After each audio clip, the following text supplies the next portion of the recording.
I'm Hazel, it's almost Saturday today, and that makes it once again time to sit down and catch up on the WoW news of the week, what I've been up to, and answer some of your questions. As you can see, I am back. Thank you very much for being patient. I took about 2 weeks off from streams and regular videos in order to just kind of buckle down and get the raid guides done. Those are done, they're all out now. There is a playlist on my channel, you can check them all out. If you're in the Eternal Palace and you want some instruction, that's done.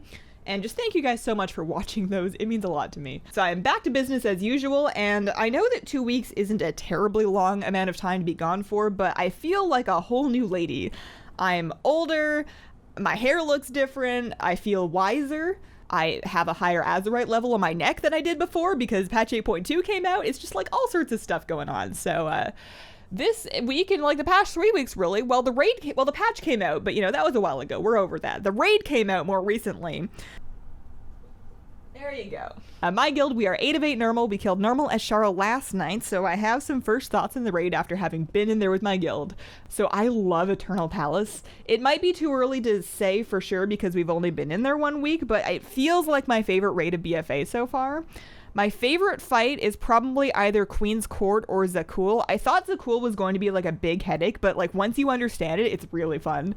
My least favorite fight is probably Behemoth, not necessarily because of the underwater mechanics, but just because he kind of feels like a big fishy target dummy, and I feel like I'm just sort of like, you know, you manage your buff, but aside from that, you're just kind of swimming there throwing spells at him, and I mean, there's call for patchwork fights in the game, but I don't know. I noticed as I was like compiling my thoughts for this that I very specifically don't have any memories of the trash at all, which means it's a good thing. Because I feel like in most raids, there's at least one spot, like the platform before the priest dude in Old Year comes to mind. There's always like one spot that just has way too much trash, or like really frustrating trash, or like the run to the second boss in Crucible of Storms that not only had all that trash, but it was also like an insane run back when you wiped. I don't have any memories of being really annoyed by any trash or run back so far in Eternal Palace, which is a very good sign. I feel like they nailed the trash. And then I want to talk a tiny bit about the cinematic that happens after you kill Azshara. So if you have not seen that yet and you are waiting until you clear it yourself and you don't want any spoilers, I will put a spoiler alert up. Just like skip ahead until that goes away, or I'll put timestamps or something. But yeah, the end cinematic for Eternal Palace. We watched it on stream. I am first of all not surprised that they didn't perma-kill Azshara. She is too cool of a character for them to just like off like that. I feel like if they make a character that is that well liked and that well received, they're not going to just like throw it in the garbage right away. So I'm not surprised that we didn't lose her. I'm not really terribly surprised by the, oh no, we freed N'Zoth. How could we have never seen this coming? Like, she kind of had like some good quips in voice lines during the fight towards Celestra about how we were just now figuring out what we were doing, and she's right, it did seem kind of obvious a little bit. I don't know. My prediction is that the N'Zoth stuff is actually going to take a backseat in 8.3. The way I see it, I feel like we're going to be dealing with Sylvanas and the Horde versus Alliance conflict, because that was the original premise of BFA. It's Battle for Azeroth. It was very much faction-based. I think that 8.3 is going to be dealing with that, and then N'Zoth and Old Gods and the Black City is going to be the next expansion. I think that's 9.0. So that's my prediction. I want to see, the thing I'm interested in as far as Sylvanas, though, I want to see how on earth they're going to have us deal with Sylvanas without having it be Garrosh again, because so far it is very much Garrosh again, and like she's literally in Orgrimmar. She's gonna have to leave. We can't go fight her there. That's not happening. So I just want to see what I'm interested to see where that's going, because I don't think that Sylvanas is redeemable as a faction leader. I do not think that we leave BFA with Sylvanas still in any kind of a leadership position with the Horde or the Forsaken. But we'll see. I have no idea.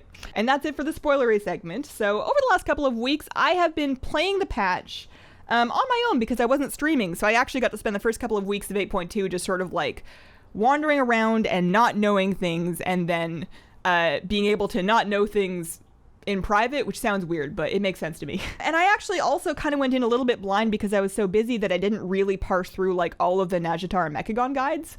And there's an awful lot of stuff that benefits from guides. So I was just kind of wandering around attempting to get rep for my flying, and then things would just happen and I would follow them. And that was a really fun kind of like exploration-y feel that I haven't had from a WoW patch in a really long time. I feel like recent WoW patches have been kind of like a cake that has plain icing and then some sprinkles on top. And the sprinkles are the new features or the new content, you know, the new campaign.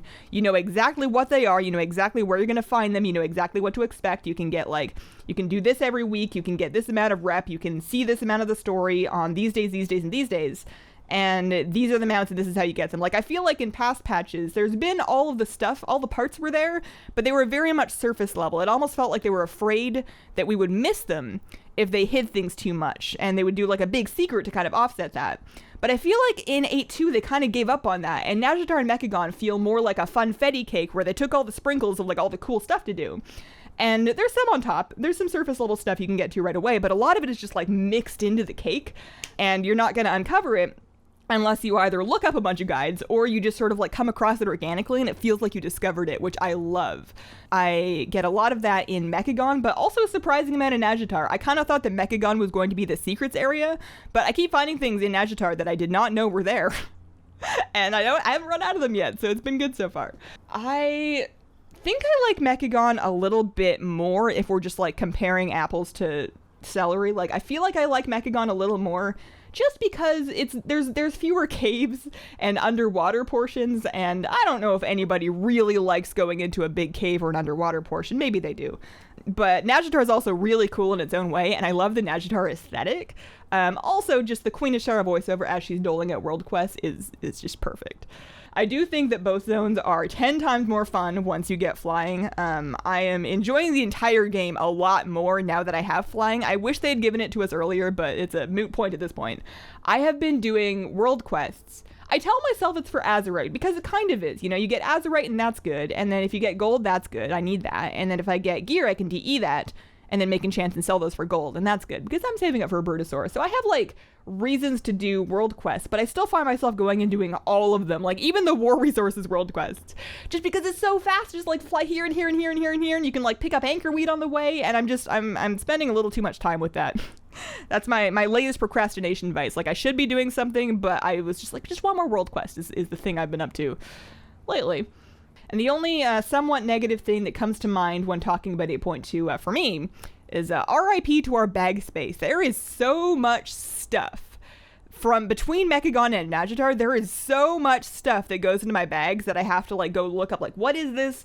Should I keep this? What is it for? When can I use it? Do I there's so much stuff that ends up in your bags, and my bags haven't really gotten full yet, so it's not a big deal, but it definitely got a lot easier once I started storing the Tinker Mats in the reagent bank. So if your bags are overflowing with Tinker Mats from Mechagon, go to your bank, go to the Regent tab, and then deposit all Regents. You can still craft from them from there, you can still access them, you can still junkyard tinker from them from there. They hotfixed that, and that will save a ton of bag space, so I strongly recommend that.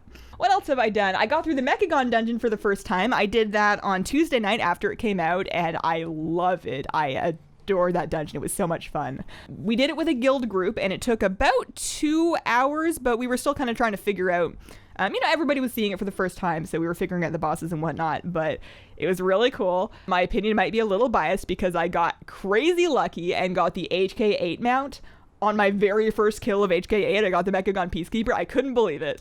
So that was awesome. Cleared the dungeon, got some cool loot, and then also there's battle pets in there. So if you collect battle pets and you end up going through the Mechagon dungeon, don't leave right away. There are wild pets in the dungeon that you can only fight in the dungeon. So hang around after you're done and walk around and fight them.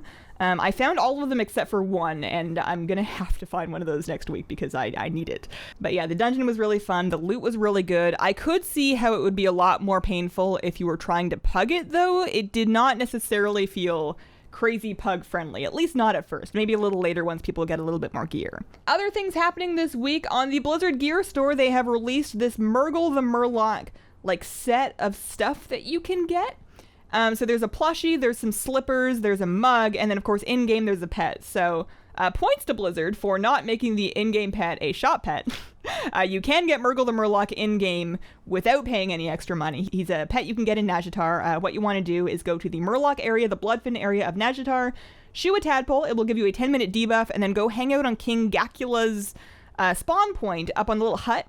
And a mob will spawn every 30 seconds, and one of them could be the rare. That's how I understand it. If I'm wrong, please tell me in the comments, because I don't have it yet, so clearly I need to do this. So the pet's not a shop pet, so that's good. But the part that drives me bonkers is that, so this is the in-game pet. This is what Murgle looks like. He's a red Murloc. He has like teal eyes, super cute, right? And then here's the plushie, and his eyes do not match, and his fin doodles do not match. And then here's the mug, and it once again has different colors.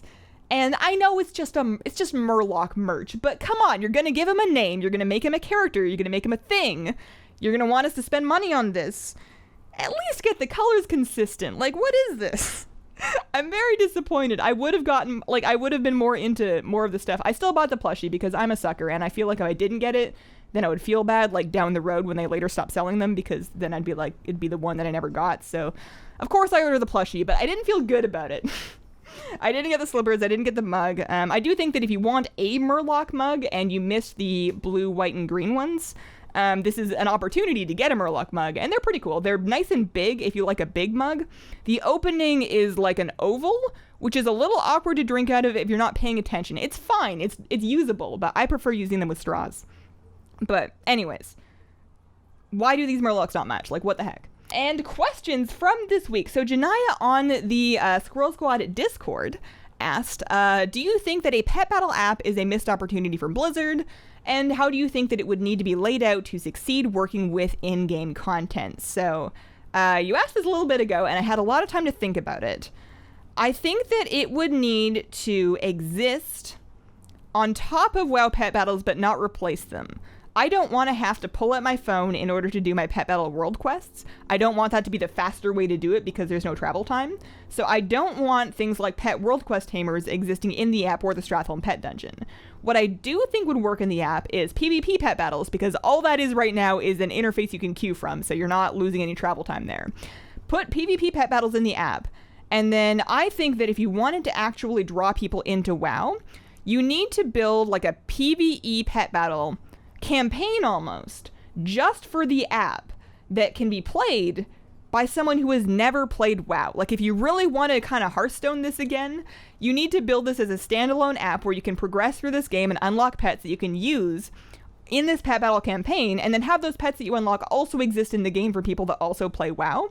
And then, of course, you can use your pets that you have in WoW in the app, of course, so people will have an incentive then, if they really like this game, to try out WoW, and then sort of cross-promote that way, but without making it so that if you just play WoW and you just want to do your pet battles, you don't have to have the app. And conversely, if you just found the app on the App Store and you just wanted a cute game to, like, fight tadpoles against each other, that you don't necessarily have to play WoW, but it would, like, advertise WoW for you, basically. That's how I would like to see it. I do think it's a little bit of a long shot, just because, in my opinion, in order for this to go over well, it's already going to have bad press, because people already kind of hate pet battles by default. Not everybody, of course, but there's a good chunk of the WoW audience that will see them doing anything for pet battles and be like, wow, why was this not put towards something else? So you're already kind of in hot water by making a pet battle app. I think that if you're going to do it, you cannot put in microtransactions, and that's going to make it very hard for them to convince the people that would fund this kind of a project. I think you would just need to run it as a free-to-play game that interfaces with WoW, and then just trust that the traffic it's going to drive to WoW will fund the cost that you spent on the app. I still think it's a good idea, but I don't know if it's going to happen in the way that I want it to happen. I don't think it's going to be the thing that I see in my dreams, but it could, you never know. It'd be neat. And Cheston asked, what profession would you recommend for gold farming? So I think herbalism and mining are very good basics if you just want to farm gold. You don't really want to play the auction house or pay attention to market prices or whatnot. If you want to craft stuff, then I like alchemy and enchanting.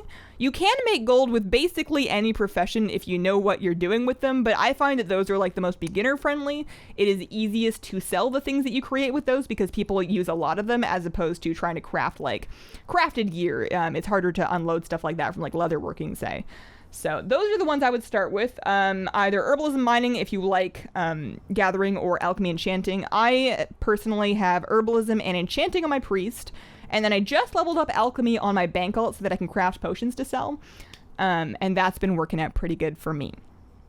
And that has been me recently. Thank you for watching. Thank you for coming to the live streams. Those are back in full swing again. So here is my stream schedule. For the moment, I am continuing to stream on YouTube Tuesdays, Fridays, and then Twitch Sundays, Mondays, Wednesdays, Thursdays. We'll see how long that continues for, but for now, that is the plan. If you have any questions that you would like me to answer on a vlog, please leave them in the comments of the most recent vlog and include the word question. And I hope you guys have a wonderful, wonderful day.